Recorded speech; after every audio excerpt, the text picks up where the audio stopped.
The executive conference room at Donovan Technologies was exactly how I remembered it from childhood. Cold, modern, and designed to intimidate.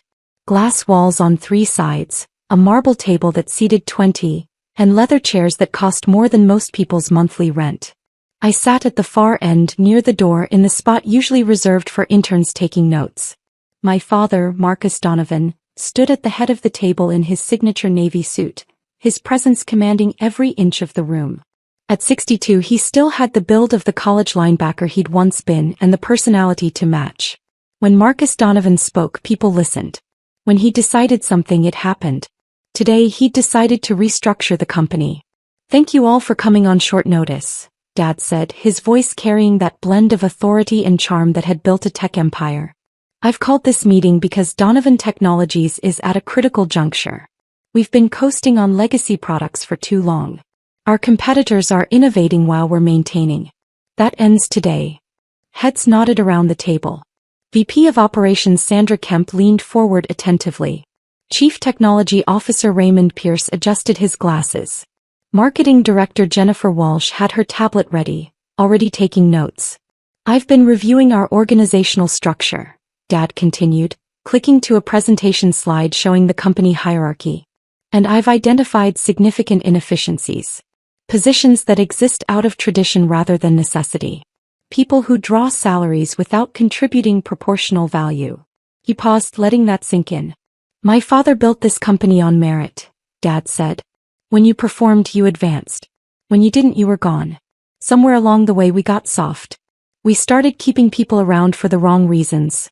Loyalty, history, sentiment. That's not business. That's charity." Sandra Kemp nodded vigorously. "The market doesn't reward sentiment." "Exactly," Dad said. "Which is why, effective immediately, we're implementing a comprehensive performance review. Every position will be evaluated based on quantifiable metrics. Revenue generation, cost savings, strategic value. If you can't justify your salary with numbers, you're gone." I kept my expression neutral, my notepad open in front of me. I'd learned years ago that reacting only made things worse. "Now, I know what some of you are thinking," Dad continued.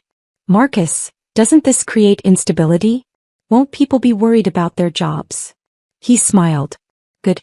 They should be. Comfortable employees are complacent employees. Fear drives performance." Raymond Pierce cleared his throat. "What about departments that don't directly generate revenue? Engineering will be evaluated on innovation output and patent generation," Dad interrupted. "I'm not saying we only value sales. I'm saying everyone needs to prove their worth.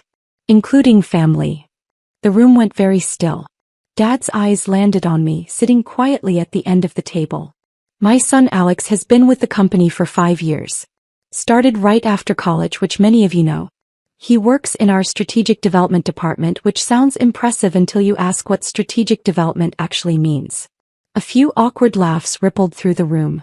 "Alex's department was created to give him a place in the family business," Dad said bluntly. "Because that's what fathers do, we try to help our children. But I've reviewed the numbers, and strategic development has cost this company $2 million in salary and overhead over 5 years. The return? 3 proposals, none of which were implemented. 0 patents. 0 revenue.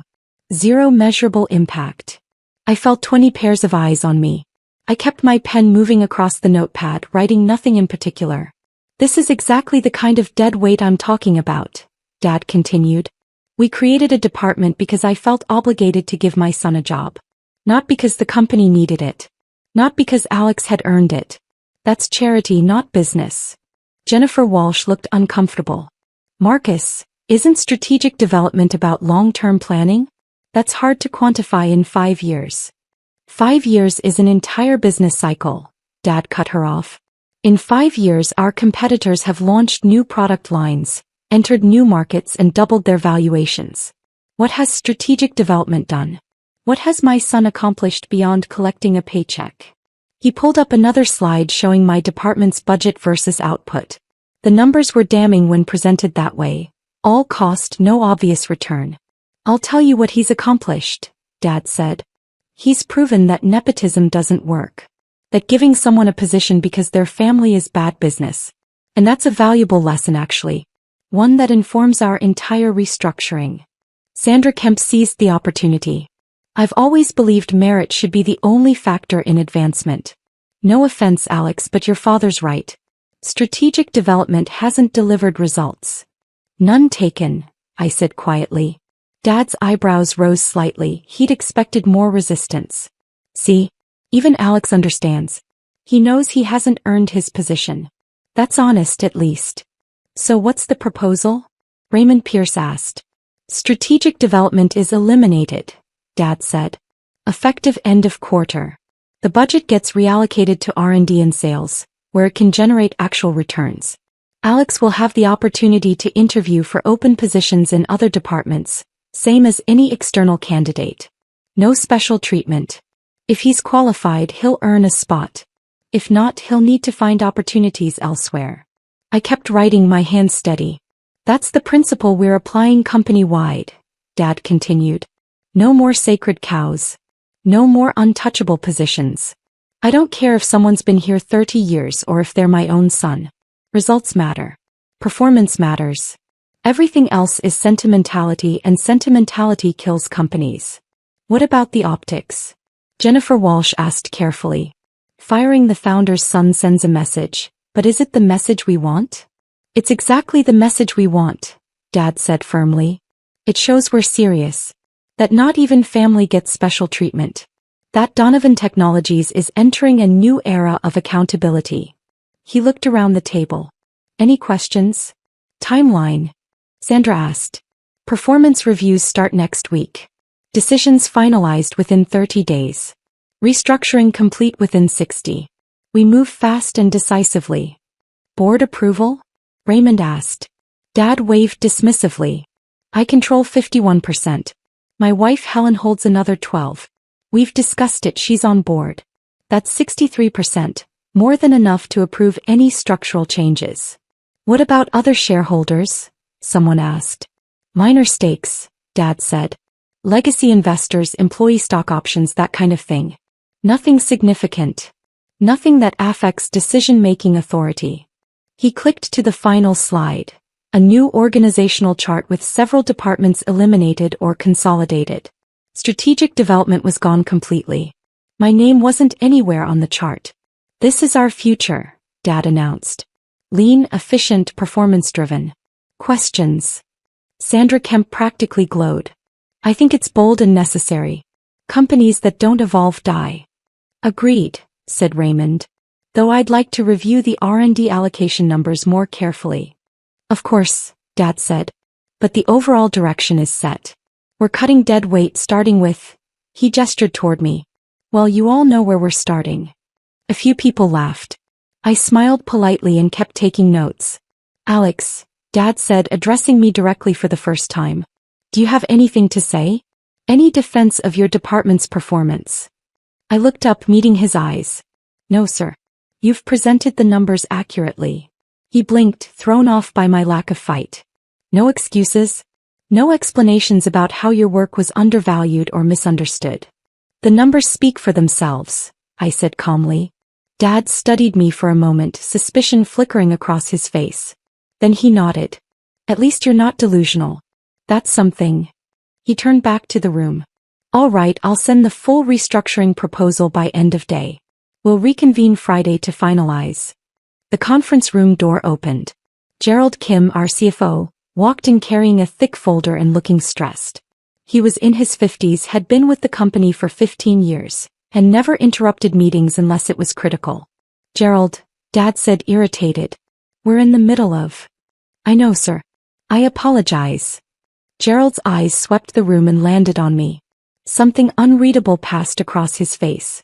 But we have a significant problem with the restructuring plan. What problem? Dad demanded. A legal one, Gerald said carefully. He set the folder on the table. According to corporate bylaws, any restructuring that affects more than 20% of the workforce requires approval from shareholders holding at least 75% of company stock. Dad frowned. I have 63%. Helen and I. That's not enough, Gerald interrupted gently. Not for a change of this magnitude. You're eliminating 4 departments and 37 positions. That's 29% of total headcount. It triggers the supermajority requirement. The room went silent. That's a technicality, Sandra Kemp said quickly. We can structure it as phased reductions instead of a single restructuring. It's not a technicality, it's corporate law, Gerald said firmly. And the SEC has been auditing tech companies for exactly this kind of workaround. We can't risk it. Dad's jaw tightened. Fine. What about the other shareholders? The legacy investors, the employee stock options. Combined, they represent about 10%, Gerald said. Even if you got unanimous approval from all of them, which you won't, you'd only reach 73%. You need 75. That's impossible, Raymond Pierce said. If Marcus has 63 and others have 10, that's only 73% total. Where's the other 27%? Gerald didn't answer immediately. He opened the folder and pulled out a document, the official shareholder registry, I realized. The same one I'd been reviewing quarterly for 5 years. That's what I came to discuss, Gerald said slowly. The ownership structure is more complicated than most people realize. Dad stepped forward, snatching the registry. What are you talking about? I know exactly who owns what. Helen and I have controlling interest. Everything else is minor stakes. That was true, Gerald said. Until about 6 years ago. The temperature in the room seemed to drop. 6 years ago? Dad repeated. What happened 6 years ago? Gerald looked at me again. Alex turned 18. Everyone turned to stare at me. I kept my expression neutral, my pen still in hand. What does Alex turning 18 have to do with anything? Sandra demanded. Everything, Gerald said quietly. He pulled out another document. When Alex was born, Marcus's mother, the company founder's widow, established a trust. She put 25% of her personal shares into it, designated for her grandson. The trust was structured to mature when Alex turned 18. Dad's face had gone pale. That trust was dissolved. Mom's shares reverted to me when she died. No, Gerald said gently. They didn't. The trust was irrevocable. When your mother passed away, the trust remained intact. When Alex turned 18, those shares transferred automatically. 25%, Raymond said slowly. That gives Alex 25%? It did, Gerald confirmed. But that's not the whole story. He pulled out more documents, spreading them across the table. Over the past 6 years, Alex has been quietly purchasing shares on the open market. Every time an employee exercised stock options and sold, every time a legacy investor wanted to cash out, Alex bought them. Dad grabbed the papers, his hands shaking. That's impossible. Where would he get that kind of money? From dividends on his existing shares, Gerald said. 25% of company profits for 6 years generates substantial capital. Alex reinvested every penny into acquiring more equity. You're telling me my son has been buying shares behind my back? Dad's voice rose. And you didn't tell me? The transactions were legal and properly filed, Gerald said defensively. Alex wasn't hiding anything. He filed all required SEC disclosures, worked through proper brokers, followed every regulation. I assumed you knew. You received the same quarterly shareholder reports that I do. I don't read those line by line, Dad snapped. I know who the major shareholders are. Me, Helen, some minor players. Alex isn't a minor player anymore, Gerald interrupted. He pulled out the current registry, the one certified this morning.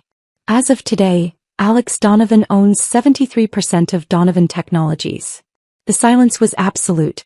Sandra Kemp laughed nervously. That's not possible. Marcus just said he owns 63%. The math doesn't work. The math works perfectly if Marcus doesn't actually own 63%, Gerald said. He looked at Dad. When was the last time you personally verified your holdings? Dad's face had gone from pale to red. I don't need to verify. I know what I own. Helen and I control.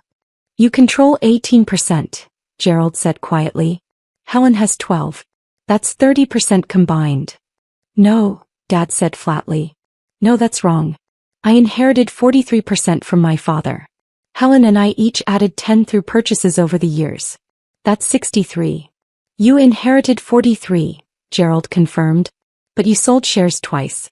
In 2015, You sold 15% to finance the acquisition of CloudSync systems. In 2019, you sold another 10% to cover losses from the data flow investment that went bad. Dad's mouth opened and closed. Those were bought back. I repurchased those shares. You tried, Gerald said. But you were outbid both times. The buyer paid premium prices above market rate. You couldn't match it. Who bought them? Sandra demanded. Gerald gestured toward me. Alex did. Every eye in the room fixed on me. I set down my pen and met their stares calmly. You, Dad whispered. You bought my shares? I bought available shares on the open market, I corrected quietly. At fair market value through proper channels. The same way any investor would. With my money. Dad shouted. With dividends from shares my mother gave you. With my money, I said. From my shares. Which generated dividends that I invested. That's called smart capital management. Raymond Pierce was pulling up numbers on his tablet. If Alex has 73%, that means Marcus and Helen's 30% combined. He's been the majority shareholder for years? Since he was 22, Gerald confirmed. 4 years ago Alex crossed 51%. Every quarter since I've sent the shareholder reports showing his growing stake. I assumed everyone knew. I didn't read them. Dad exploded. I trusted you to tell me if something important. He cut himself off, realization dawning. He knew. You've known for 4 years that my son was the majority shareholder and you didn't tell me. It was in the reports, Gerald said carefully. I documented everything properly. I assumed if you wanted details you'd ask. Assumed, Dad repeated dangerously. Also, Gerald added, his voice even quieter, Alex asked me not to make a big announcement. He said he wanted to learn the business first, understand operations, prove himself before revealing his position. Prove himself. Sandra said incredulously. He owns the company. Which is exactly why I wanted to prove myself, I said, speaking up for the first time. I didn't want people treating me differently because of ownership. I wanted to see how the company really worked. How decisions were made. How people were treated when they thought I was powerless. Dad stared at me like he'd never seen me before. Strategic development. That whole department. Was my idea, I confirmed. I asked Gerald to create it. Low profile, small budget, no direct reports. A position where I could observe operations without drawing attention. The proposals that were never implemented? Raymond asked. Were implemented, I said. Just not under my name. The shift to cloud-based infrastructure 3 years ago? That was my proposal.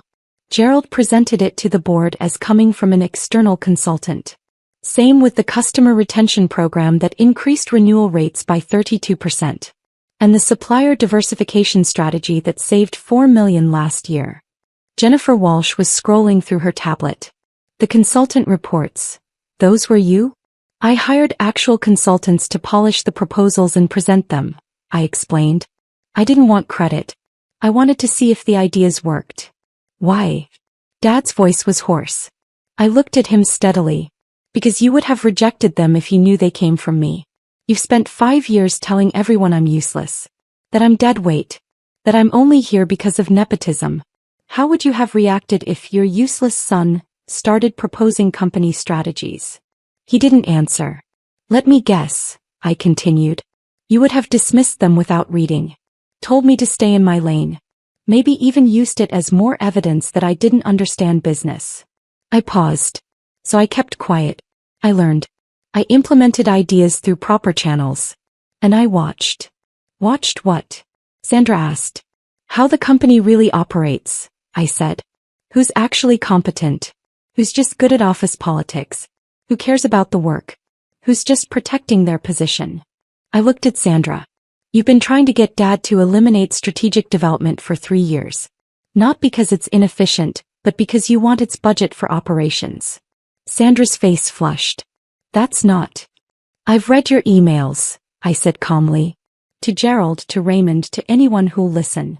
Useless department. Waste of resources. You've been lobbying against me personally because you think eliminating my position makes you look decisive. You had no right to read my emails. I have every right, I said. I'm the majority shareholder. I have access to all company communications. I turned to Raymond. You've been selling company information to competitors. Nothing classified, nothing illegal.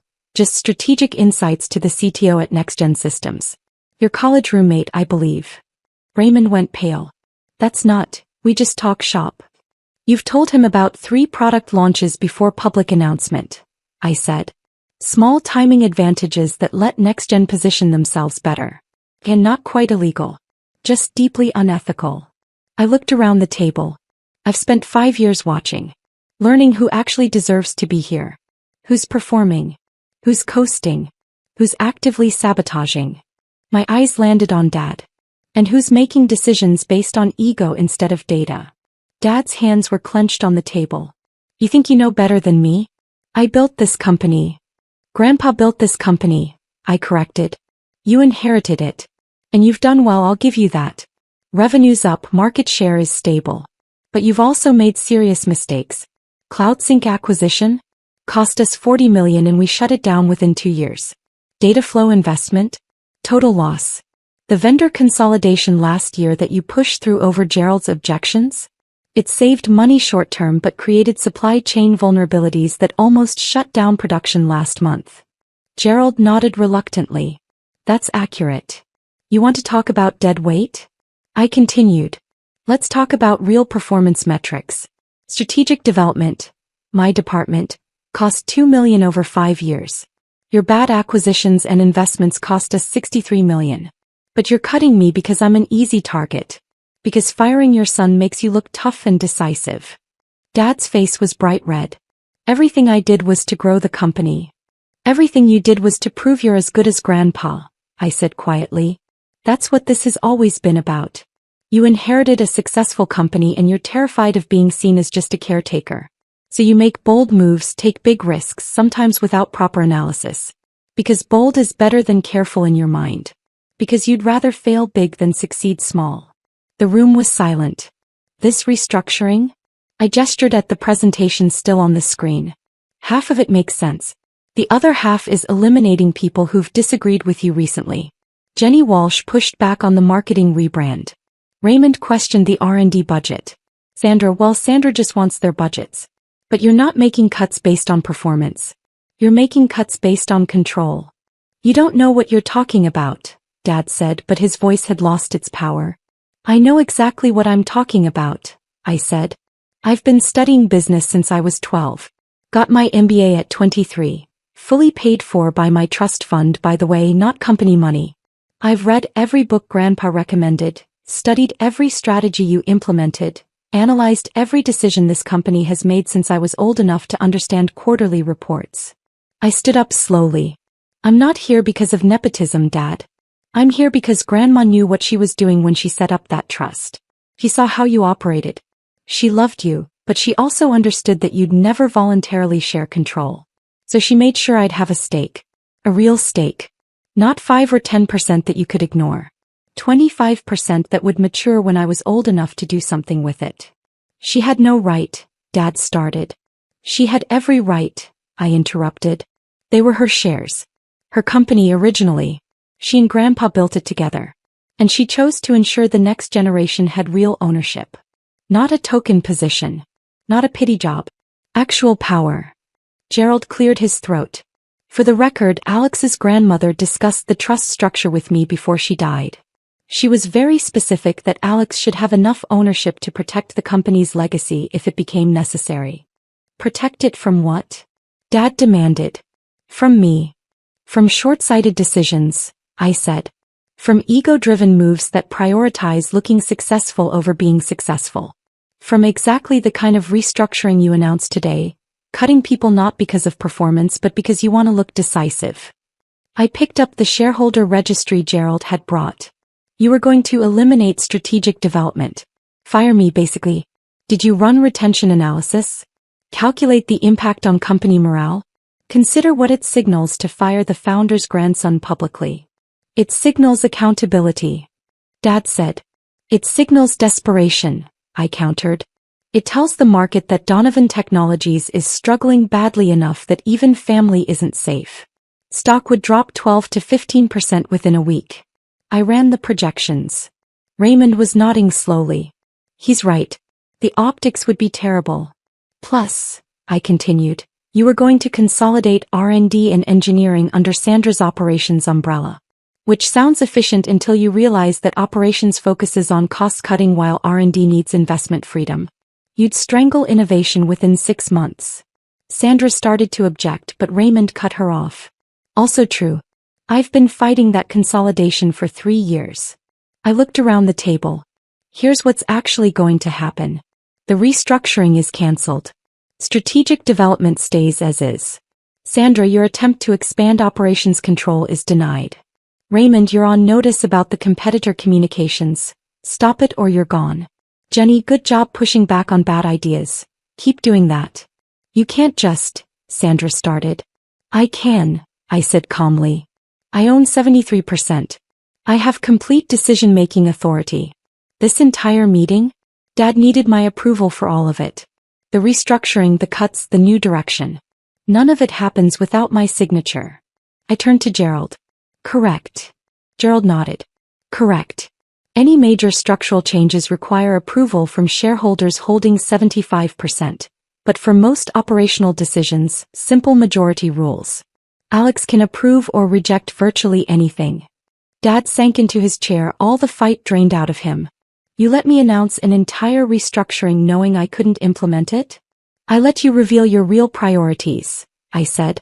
I wanted to see what you'd do when you thought you had complete control. How you'd treat people. What decisions you'd make. I paused. You confirmed everything I suspected. You're a good operator, Dad. But you're not a good leader. You don't value people. You don't listen to disagreement.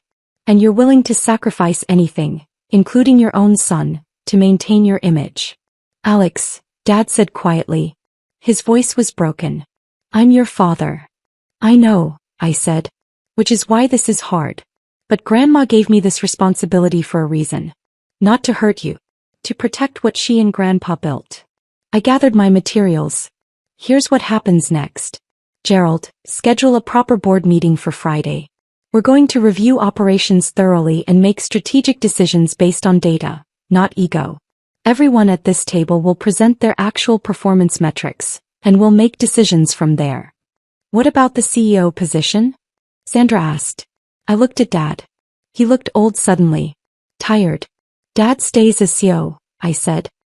He's good at operations, at external relationships, at the day-to-day running of the company. But major strategic decisions go through me. Think of it as checks and balances. And if I refuse? Dad asked quietly. Then you resign and I appoint someone else, I said bluntly. But I'd rather not do that. Despite everything, you're good at your job. You're just bad at respecting other people. We can work with that if you're willing to change. Dad looked at me for a long moment. When did you become so calculating? I learned from you, I said. The difference is I use calculation to protect people, not to eliminate them. I headed for the door, then paused. Oh, and Dad? Strategic development isn't going anywhere. In fact, I'm expanding it.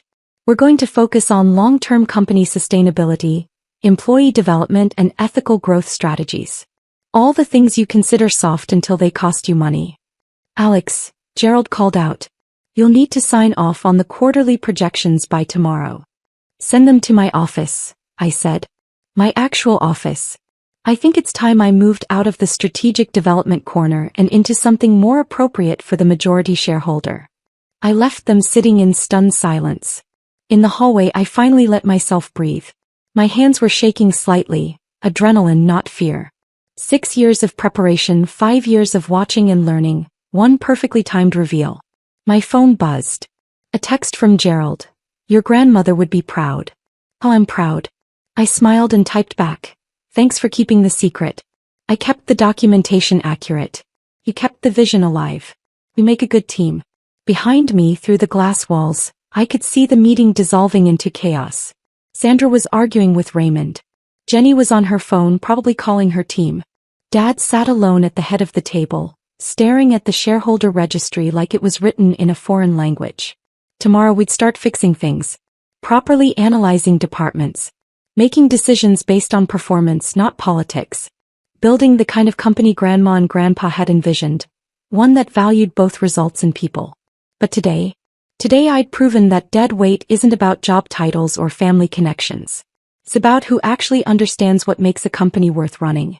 And Marcus Donovan had just learned that his useless son understood it better than he ever had. My phone buzzed again. Another text from Gerald. Board meeting Friday at 9 a.m. Should I reserve the head seat for you? I thought about it, then typed, no. Dad can keep the head seat. I'll sit where I always have. Let him learn that power isn't about where you sit. You're definitely your grandmother's grandson. I smiled and headed toward the elevators. I had 5 years of strategic development proposals to unbury and properly implement. A company to steer towards sustainable growth. And a father to teach that charity isn't about giving people jobs they don't deserve. It's about giving people the chance to prove what they're really capable of. Even when everyone assumes they're dead weight. Especially then.